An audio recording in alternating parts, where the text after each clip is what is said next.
Noi siamo al fianco di questa straordinaria realtà.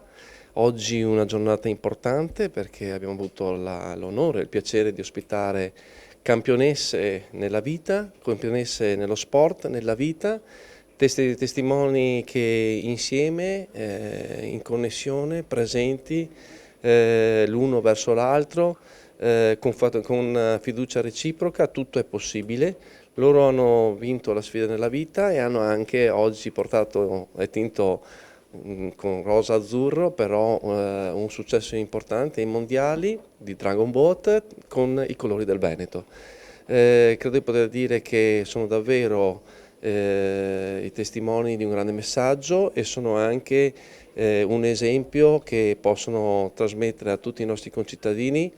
che con determinazione e con fiducia insieme si possono raggiungere tantissimi risultati e risultati che qualche volta risultano impossibili. A loro davvero un ringraziamento, hanno sicuramente conseguito un successo che fa onore all'Italia, ma posso dire che credo ancora di più fa onore a tutte le nostre famiglie.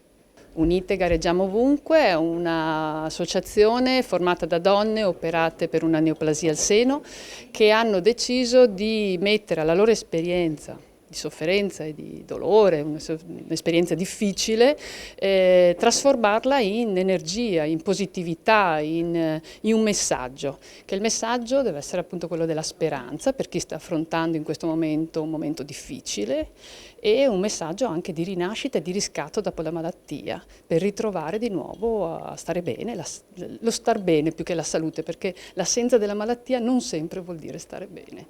E lo facciamo attraverso il Dragon Boat, che è uno sport di pagaia, uno sport che si pratica su delle imbarcazioni molto grandi, con 20 pagaiatrici e un timoniere che ne dirige la barca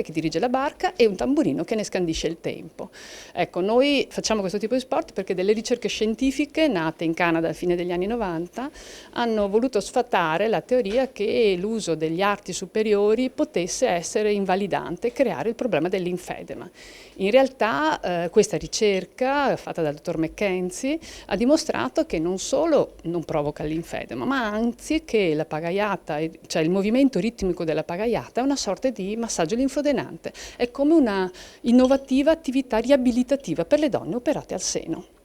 Quindi noi siamo nate, a seguito di questo è stato fatto un progetto all'interno della Breast Unit dello IOV, siamo nati nel 2015 con il supporto oltre dello IOV, della Canottieri Padova e dell'Associazione Ricreativa Sportiva e Culturale dei Dipendenti dell'Università e abbiamo fatto questo progetto. Naturalmente eravamo in 12, alla fine di questo progetto che è durato pochi mesi,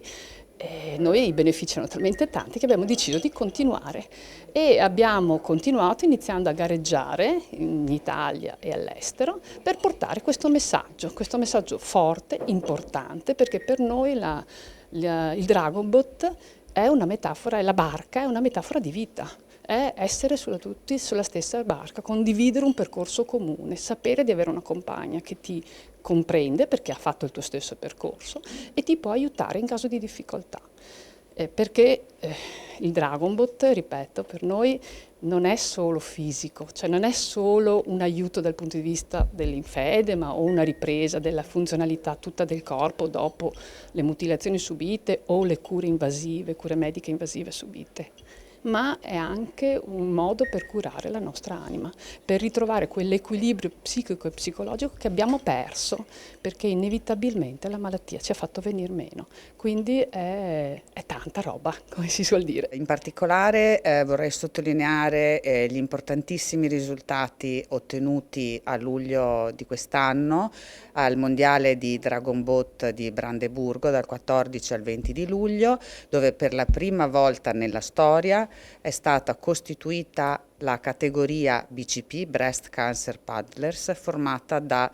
donne operate al seno. In questa fantastica nazionale c'erano ben 9 atlete delle Ugo di Padova e abbiamo portato a casa 2 importantissime e le uniche 2 medaglie dell'Italia, un oro nei 200 metri e un bronzo nei 500 metri. Siamo già pronte ad affrontare la selezione per la nazionale del prossimo anno, per gli europei per nazioni che si terranno a Monaco. E in più abbiamo già cominciato un programma di allenamento per affrontare il mondiale tutto in rosa e tutto delle donne in rosa, che ci sarà l'anno prossimo all'ultima settimana di agosto a Aix-les-Bains in Francia.